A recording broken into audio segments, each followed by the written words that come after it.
To the overcomers here this morning, I want to say good morning. Good morning. To those who aren't overcomers, I would encourage you to be one. Matthew, you're an overcomer. I'm proud of you.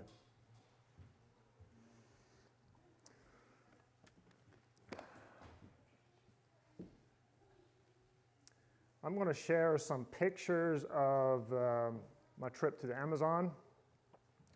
And Delbert and I did not really rehearse this, so they're scattered. He's going to just, first of all, we're going to just kind of slide through the pictures. And they're not really in any chronological order, but he can show any picture he wants to, and I'll do some commentary on it if it's worth commenting on. So just whenever you're ready, Delbert. Okay, so that's the crew of volunteers on the back of the boat. Not many people which I knew beforehand, but Luke Ziza and his two daughters, Michaela and Katrina. Some of y'all know them. And that's the ship we were on. We had, a lot of the cabins had their own little bathroom and shower, which we showered in river water.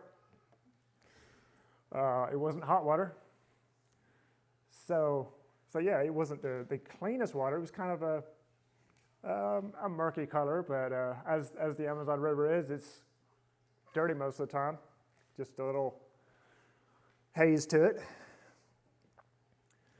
And just picture some homemade wooden boats here.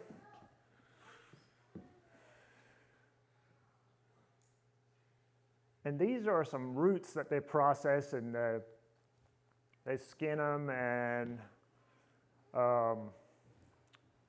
grind them down to some kind of rough powder, and it's something they add to food for seasoning, or but that's the first village we got to. That's what the family was doing when we got to them. And that's a nice catfish I caught. I managed to outfish everybody else on the boat, so that was kind of interesting. What a sunset. And maybe a sunrise, I don't even know what it is, but it's beautiful. Oh, there's a caiman. Little crocodile. I'll tell you more about them later. That is the dining hall in the ship.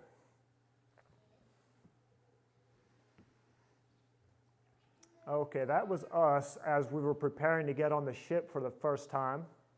Once we had landed in Manaus, Brazil, and a 30-minute bus ride to the marina.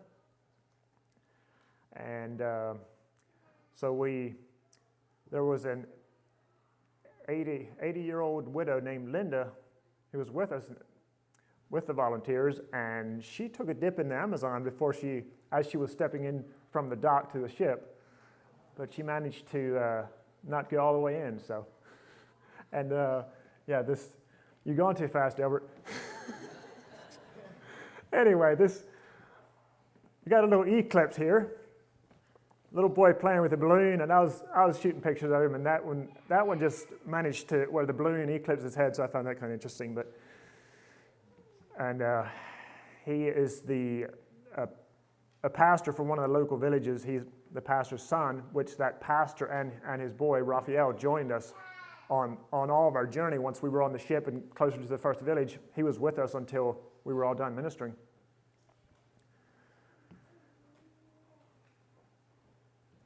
There we are setting up at the first village. They got the gangplank. We were blessed. We were able to get the boat real close to the ship, real close to the bank, and just set a gangplank, a walkway into the bank, and the one guy's with a machete kind of clearing some of the growth so we can walk up there. And this is a picture of the first place when the ship started moving at 4:30 Monday morning, it didn't stop till we got to this place, which was Tuesday morning. We woke up and found the ship was stopped. And that's where we were. We were about 30 minutes from the first village right there. And I found that kind of interesting. That's a cattle hauler right there.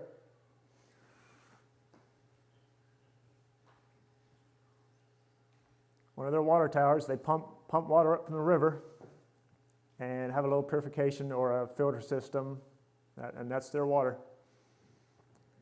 Each house kind of has a tower like that. And this is little Raphael and his dad, the pastor. We're glad to have them on board with us. And that's a school we visited at the second village.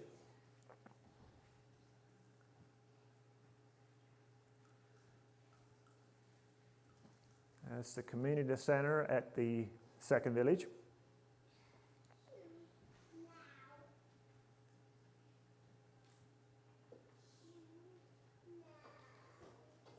This is my favorite picture of all, a very special little girl. This was at the school we had visited. And I had the opportunity to go around and give each person there a lollipop, and I made careful eye contact with each of the kids as I was giving them a lollipop. And for later on in our activities, she came up to me and hugged my legs. It's like a 30 second wrap. She just came up to me randomly and hugged my legs. It was quite special to me. I was close to a week from being with my babies, and it really touched me, and so bless her heart. Just a picture of the electrical that they have in their simple little buildings. Any electricians would see that that's very interesting. And that's a little Raphael. He doesn't look to be as happy to be in the picture with me as I hoped he would be, but he was a fun little guy to be around.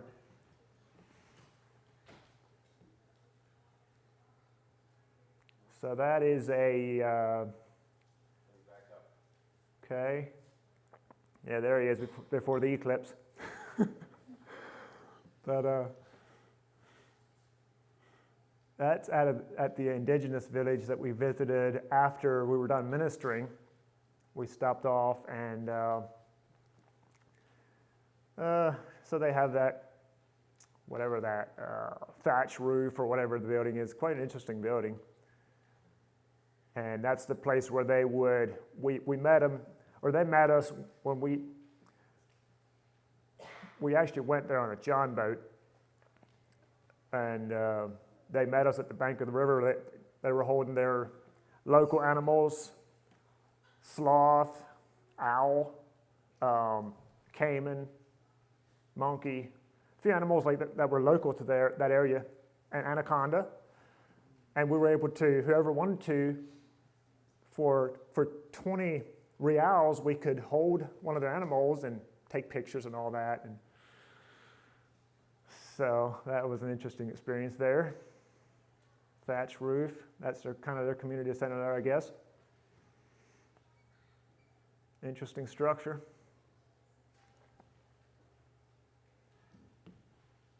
Lily pads. That was from when we went back in the jungle looking for monkeys. That was when we visited the city after, that was on Sunday night. We had a little time to spare. We had our ship docked back at the marina, and it wasn't time to get to the airport yet, so we visited a huge mall that evening. And there's another caiman. A crew of Americans with life jackets on. That's how you knew they were tourists, so they were wearing life jackets.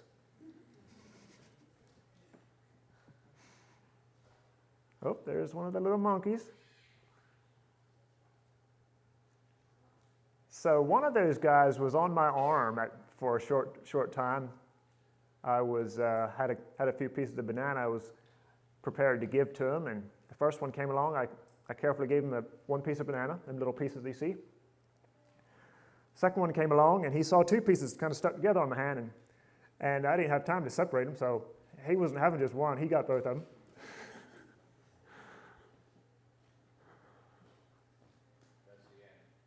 All right, so I will just kind of go more chronologically here and go through the story.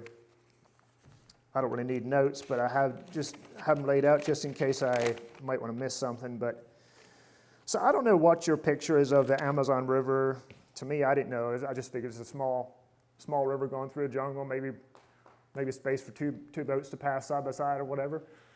And that's not the case. It is. You can do some reading on the Amazon, which you may have done already. But as far as water displacement, it displaces more water than any other river in the world. It is quite wide. I'd say it's a good bit wider than the Mississippi in a lot of places. So anyway, we'll start with Sunday morning, March 10th. Luke and his two daughters and myself, we drove to Atlanta to get the airport. And so we depart Atlanta about 11:14 Sunday morning, fly to Miami. About a 2-hour layover at Miami. And I don't know, maybe it's more of that, but we fly to Panama. 2-hour layover, then we depart Panama and fly to Manaus, which we got there at the wee hours of Monday morning. And we were settled in on the ship by like 4:30 Monday morning. Of course, we all went to bed. We were all tired of traveling. Tired of airports for sure. Makes you feel like a sheep. You go through these corrals and back and forth, check this, check that. It's like I can pretty easily tell now why those who have the means to do it have their own airplanes, their own jets. So anyway, as soon as we were settled in on the ship, it started moving upriver toward the first village we were going to minister to. So we're sailing all day Monday and into the night, and woke up Tuesday, and to that picture I showed you where we were tied off to some trees about a half hour from the first village. Then after breakfast, we went out in small groups from house to house just to introduce ourselves and share the gospel and let them know about the events that we had planned. And by that time, it was time to go back to the ship, get lunch. We had to endure 3 good meals a day on that ship. It was nice. And so after, that'd been Tuesday afternoon. Had a puppet show for the kids in the afternoon. And then evening service where everyone was welcome. Did we have supper before the evening service or after? Anyway, next morning, Wednesday, after breakfast, we set up for a medical clinic, eyeglasses and so forth, just basic stuff, over-the-counter medications. We weren't set up to prescribe anything other than over-the-counter stuff. Basic stuff we could pick up at Dollar General, which they don't have a Dollar General they can just get on the road to. Their highway is the Amazon River. So it was a good time. We just, set some of them up with eyeglasses and whatever they needed, the little basic needs like everyday needs.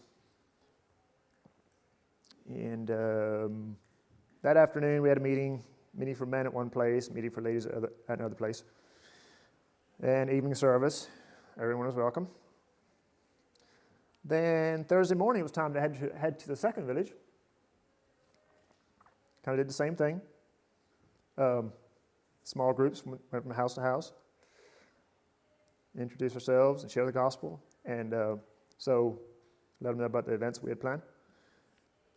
The group I was with, we visited that small school where we have a couple pictures of, and had a good time interacting with the kids and played some games with them afterwards.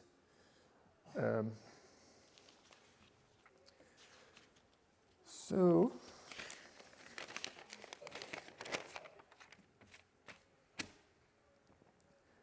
anyway, I think the lesson in just that little girl hugging me like that, it may not even seem significant to anybody, but you're never too young or too little to make a difference. Even what you have in your heart, you may not think it will make a difference. So just be encouraged by that. Back to the ship for lunch. Then a puppet show at that village for the kids in the afternoon. Evening service, everyone welcome. Then Friday morning after breakfast, set up for another medical eyeglass clinic. Kind of same thing there. And about noon we were done. Afternoon there was a meeting for the men in one place, a meeting for the ladies in the other place. There weren't as many men in this meeting. The second village was a little harder. The men weren't quite as open to us being there. I mean, the ones that were at the meeting, they all requested a Bible, which we gave them one. So we had an evening service at that place. Everyone was welcome.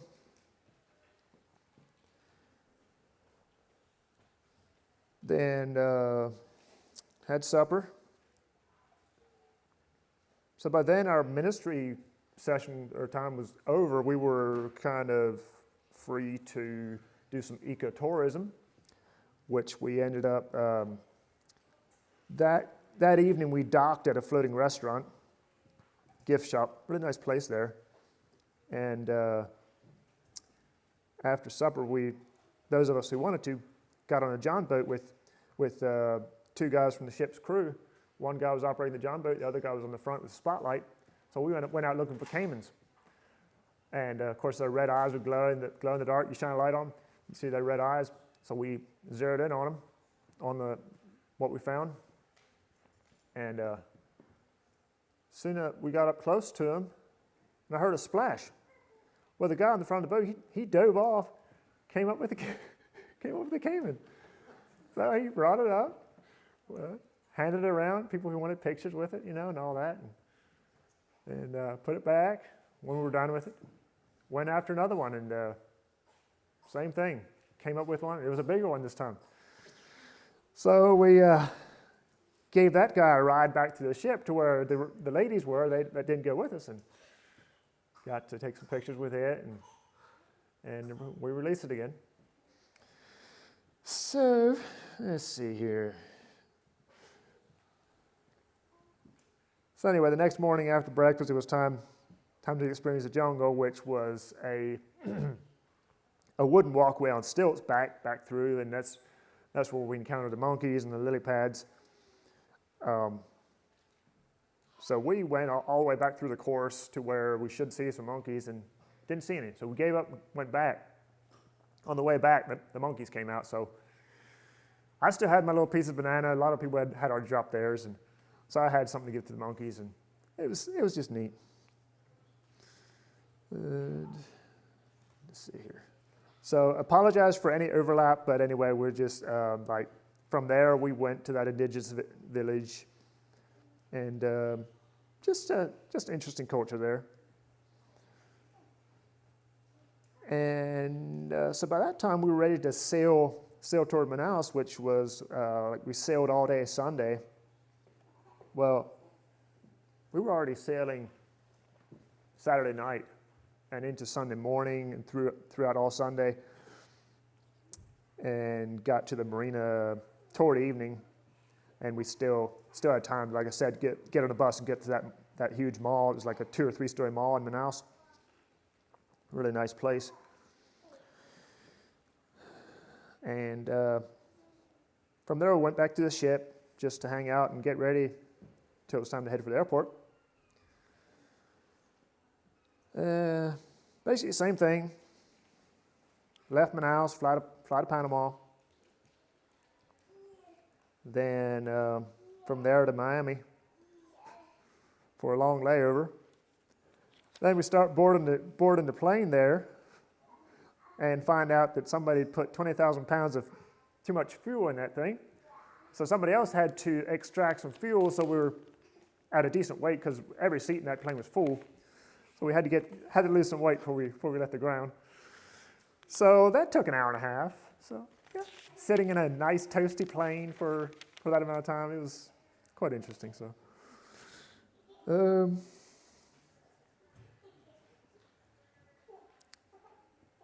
I did want to mention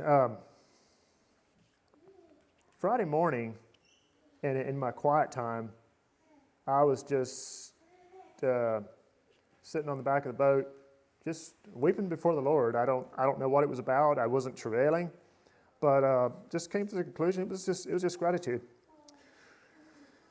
I was very grateful for the opportunity, and I missed. I was going to say something about giving credit where credit is due. I want to thank Brian and Jessica for introducing us to Matt Collins, and Matt Collins for introducing us to Amazon Hope. And just thank the Lord for that opportunity. And as far as, I also want to thank a small business that sponsored my trip, covered all the expense of the trip. Mission Home Solutions covered my whole trip. So very grateful for that.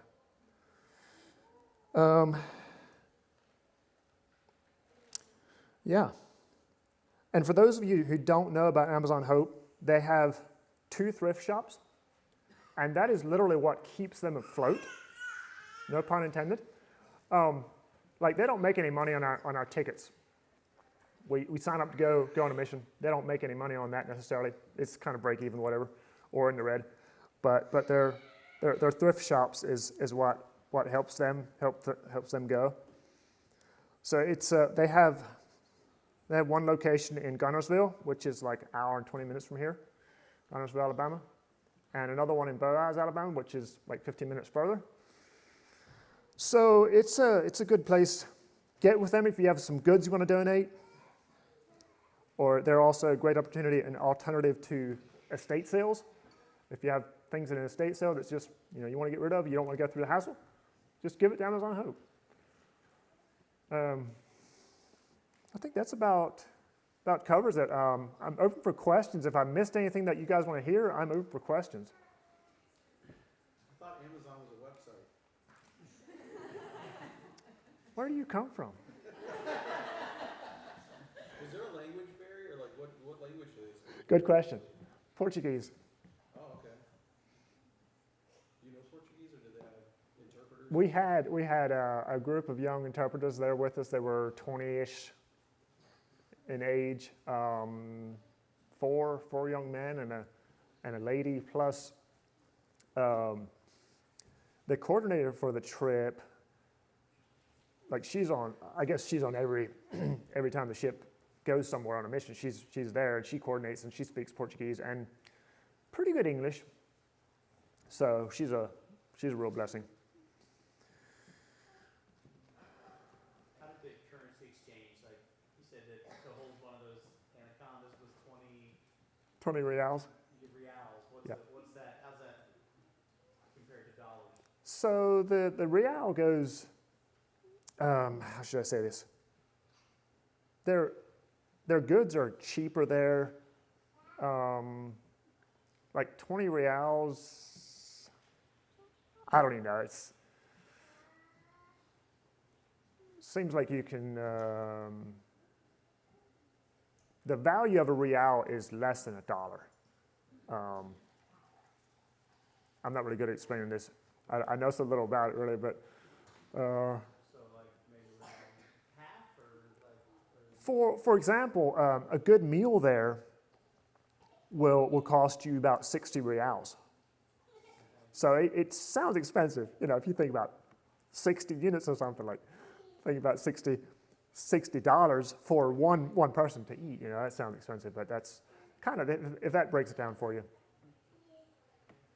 The ministry that you guys did, y'all went down into like the villages. What was your favorite part of like the sharing the gospel or the ministry? What was your favorite part of it? It's kind of hard because of language barrier. You get to might share something in English, and an interpreter will be supposedly repeating what you said in Portuguese, but you don't know if they did or not. You assume they did. So yeah, I mean, my favorite part of the whole thing was at that school. Do they already have kind of like a knowledge of God, or a religion that's kind of Yeah, so both villages we visited, they have a church or two there, the community center. Um, Catholicism is pretty widely spread, and there's I know especially in the first village there was a Catholic church and a Presbyterian, I think it was. So yeah, the gospel wasn't news to them, but they were just very encouraged for Americans to visit them. Yeah, I found it interesting, just the simple life they lived there. From the time we woke up that first morning, we woke up Monday morning after, of course, we were traveling, sailing up the river. You didn't see any rocks on the riverbank. No rocks, it was just clay and that green growth, whatever it is. So we didn't see rocks, concrete, insulation, glass, or anything. Well, the first sighting of concrete I saw was at the second village at the community center. The rest of them, it's just wooden houses and on stilts. And a lot of their rough lumber is milled with a chainsaw. So they don't need insulation. They don't need glass in their windows. They have shutters they can close for a storm, and there'll be chickens and stuff, chickens and ducks running under the house, you know. See any piranhas? Nope. That catfish I caught was the closest thing I wanted to see to a piranha. What are we missing? Anybody else? Did they feed you like chickens and ducks, or did they give you like a prime roasted anaconda on the plate? What did you like eat? We were very careful what we received from the villagers, which wasn't very much, but you go to hand out candy there, the adults and everything, they'll take candy. You know, they'll happily take a lollipop from you. Like, you know, us Americans, we're too proud and dignified to receive candy from another adult, right? But like, when is my next chance at a lollipop? You know, there. But yeah, it was really neat.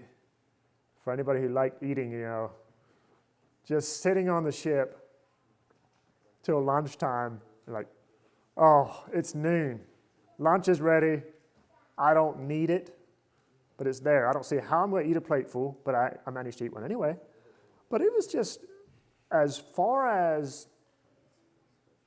I don't know, just a very safe mission to go on. You know, it's not like we were out in the jungle in tents overnight or nothing like that. Had a solid home base. So I recommend it for anybody.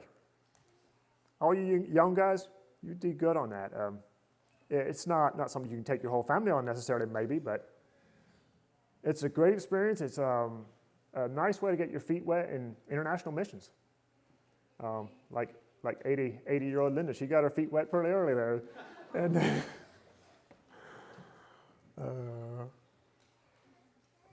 questions? So you know that the Amazon is like a not very often visited place. Like a lot of people go to Africa or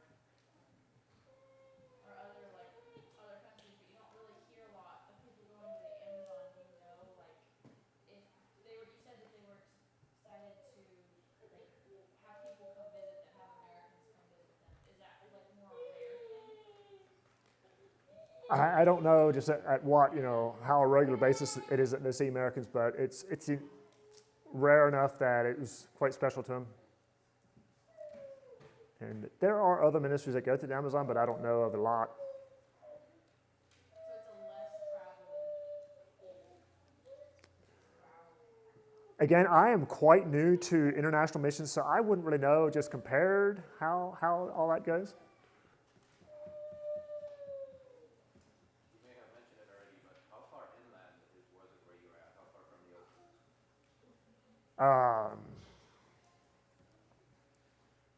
Couldn't tell you. I guess you just have to look it up on a map. But Manaus, Brazil, is a really big hub. I don't think it's the capital, but You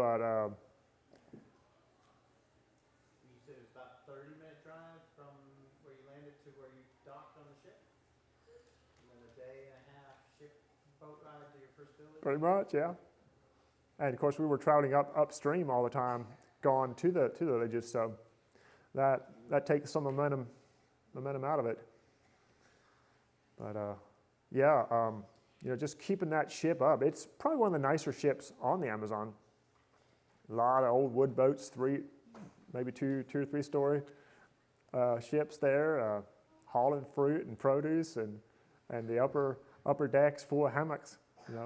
So we had our upper deck had hammocks as well, and we called that hammock ministry, and it was neat.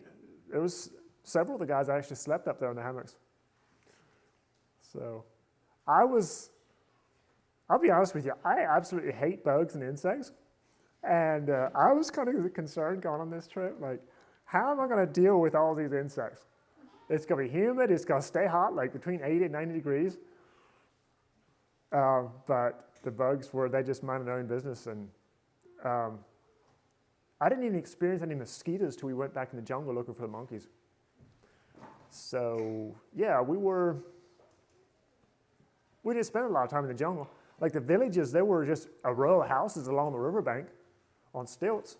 I don't know, 7, maybe as much as a dozen houses, with a community center and some churches, and so not far to walk. I don't even think they have a few bicycles, but no cars. Their main transportation is by little boats, and a lot of their boats are homemade with a Honda motor.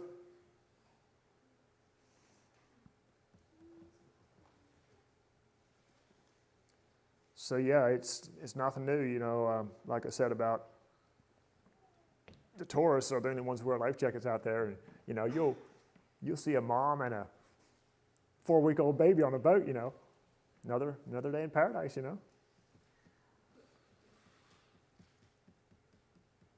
I think that's. Medical situation look like? Do they have like a local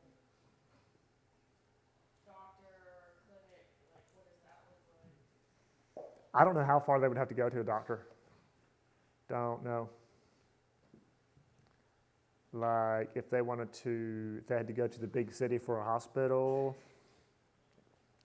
probably a day on a boat. Now them John boats, they'll go faster than the ship, but yeah, it'd be a pretty good journey to even get to anything like that. Is the river the only connection they have to outside of their village, like to get around? Or? As far as I know, yeah. So what are their diets like? Are they junk food or good food? They're probably not as sick, don't get as sick as they do if they eat a healthy diet. No, I doubt it. I'm not even sure. I mean, they have lots of fruits around them, bananas, papayas, things like that. Obviously, lots of chickens and eggs, and I don't know. Just know they fed us very well on the ship. Anybody else? I think that's about all I have. Wish I could have kept you longer. Just to answer my own question, it looks like it's about 600 miles from the ocean is where you landed. And went inland, I guess, from there, is that right? I couldn't even tell. I was just amazed at how big a body of water the Amazon actually is. Just blown away. Did you see any farmland, or was it just jungle? Farmland. Don't remember seeing any row crops. I mean, there was a lot of cattle, like cattle farms we'd see from the river, but row crops. Now, I know Brazil has a lot of row crops, but we didn't see any in that area.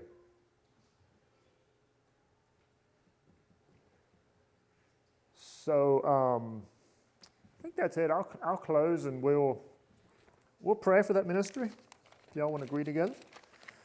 Father God, just thank you again for this day, and for just for this opportunity to share what you're doing in Amazon. And we lift up Amazon Hope and all the people, the volunteers who are sacrificing their time and going on these missions to further your kingdom. Father God, just help us to put our treasure in a place that it matters. Help us to build up treasure in heaven and to further your kingdom. Just bless Amazon Hope and those who are closely involved, and just help them to be your hands and feet. In Jesus' name. Amen.